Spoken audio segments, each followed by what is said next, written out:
এয়া ধনিয়া পাত অলপ দি দিলোঁ, ভাল এটা গুণ আহিব।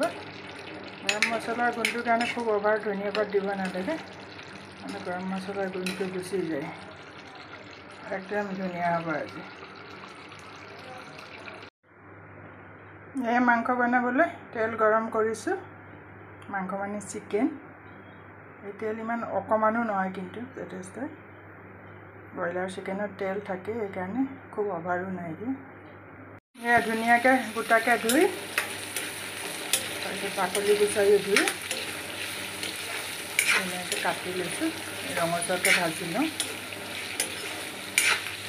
তেল গৰম হৈ গ'ল,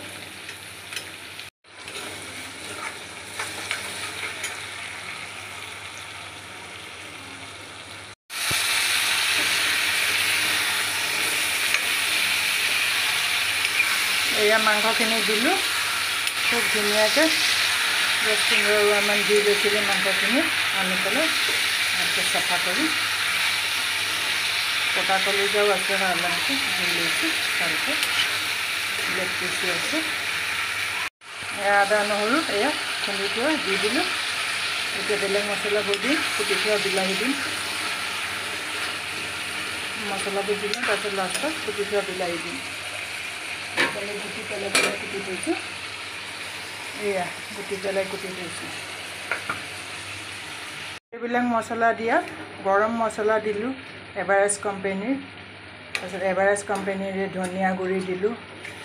দি থকা সময়ত আৰু এটা হাতেৰে শ্বুটিংটো ল'ব নোৱাৰিলোঁ আৰু ক্লিপবিলাক। তাৰপিছতে দিলোঁ, এইটো এভাৰেষ্ট কোম্পেনী নহয় বাৰু, এনে এটা কোম্পেনী হয়, তাৰে দিলোঁ জালুকৰ গুড়ি অলপ দিলোঁ। এতিয়া গোটা মছলাখিনি দিম, গোটা মছলাখিনি দিয়াৰ পিছতে বিলাহী দিম।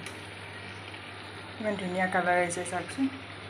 এয়া বিলাহীও দিলোঁ, গৰম মছলাও দিলোঁ, অকণমান দালচেনি দিলোঁ, তাৰপিছতে লং দিলোঁ, অলপ মেচ জাবিত্ৰী দিলোঁ, জাইফলৰ ফুলটো জাবিত্ৰী দিলোঁ, আৰু ইলাইচি দিলোঁ, 2টা ইলাইচি অকণমান খুন্দি পেলাই আধা থেতেলিয়াই।